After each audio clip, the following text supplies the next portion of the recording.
Night டின்னர்லாம் சாப்பிட்டு முடிச்சுட்டு பசங்க 2 பேரும் அவங்க அம்மா அப்பா கிட்ட போய் நிற்கிறாங்க. அவங்க அம்மா கேட்குறாங்க, ஏண்டா இங்கே வந்திருக்கீங்க? எப்பவும் பாட்டி பின்னாடி தானே சுற்றிக்கிட்டு இருப்பீங்க. இப்போ இந்த ரகுவம்சங்கிற கதையை பாட்டி சொல்லிக்கிட்டு இருக்காங்க போல இருக்கே. சொல்லி முடிச்சிட்டாங்களாடா கண்ணா அதுக்குள்ள?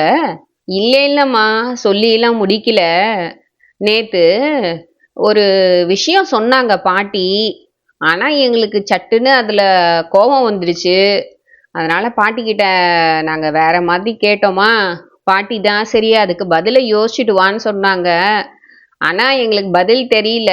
சரி அதான் உங்கள்கிட்ட கேட்கலான்ட்டு வந்தோமா அப்படின்னு சொல்கிறாங்க. சரி பாட்டி என்ன கேட்டாங்க அப்படின்னு அம்மா கேட்க, அம்மா இந்த சனி பகவான் வந்து ரொம்ப ஸ்ட்ரிக்ட் ஆஃபீஸராம்.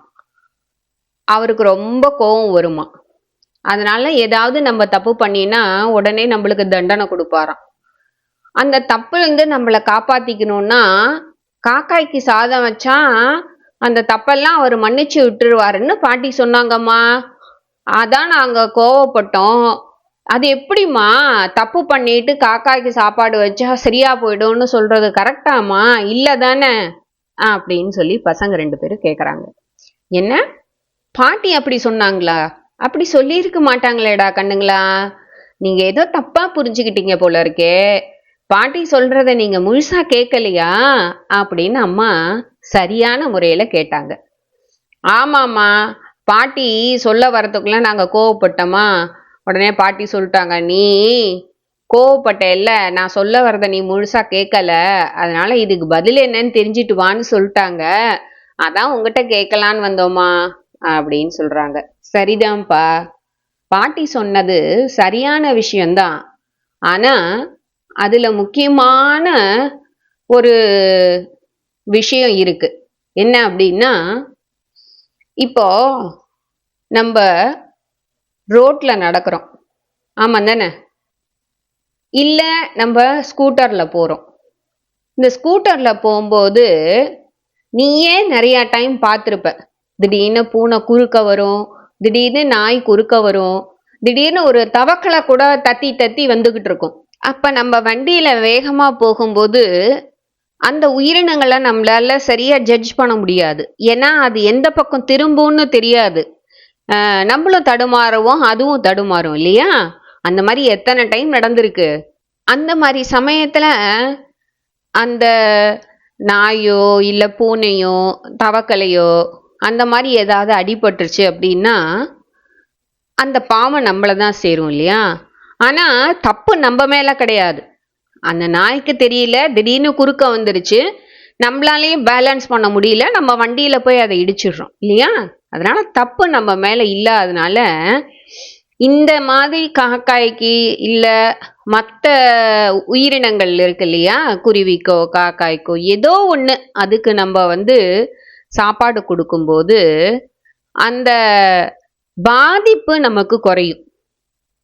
அதை எப்படி சொல்றது அப்படின்னா, இப்போ நம்ம வீட்டுல ஒரு நாய் வளர்த்துறோம்னு வச்சுக்கோயேன். இல்ல வேண்டாம், இங்க கண்ணுக்குட்டி இருக்கு, அந்த கண்ணுக்குட்டிக்கு ஊசி போட வந்தப்ப நீ என்ன கேட்ட? ஐயோ இந்த கண்ணுக்குட்டிக்கு உடம்பு சரியில்லையா அப்படின்னு ரொம்ப இதா கேட்டேல்ல.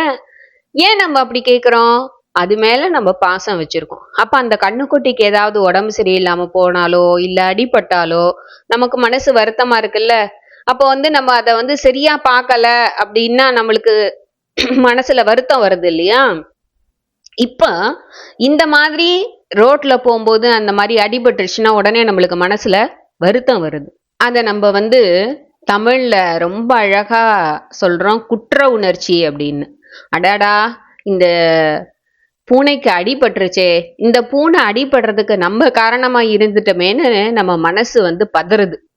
அப்ப அந்த மாதிரி ஒரு பதற சமயத்துல நம்ம இந்த மாதிரி உயிரினங்களுக்கெல்லாம் நம்ம வந்து சாப்பாடு கொடுக்கும்போது அந்த உயிரினங்கள்லாம் என்ன பண்ணுது?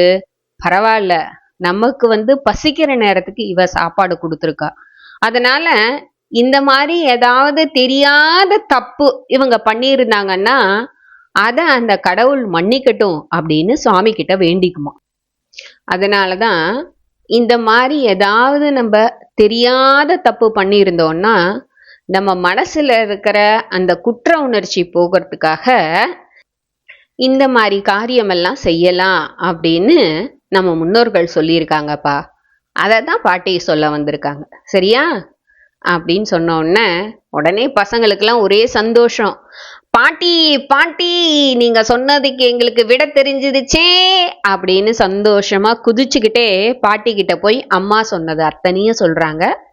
உடனே பாட்டி, சந்தோஷம்டா கண்ணுங்களா, அம்மாவும் சரியான முறையில தான் சொல்லியிருக்காங்க, இதை தான் நானும் சொல்ல வந்தேன். இன்னைக்கு இந்த கேள்வி பதிலோட நம்ம முடிச்சுக்கலாம், அதுக்கப்புறம் நடந்ததெல்லாம் நம்ம நாளைக்கு பார்க்கலாமா அப்படின்னு பாட்டி கேட்குறாங்க.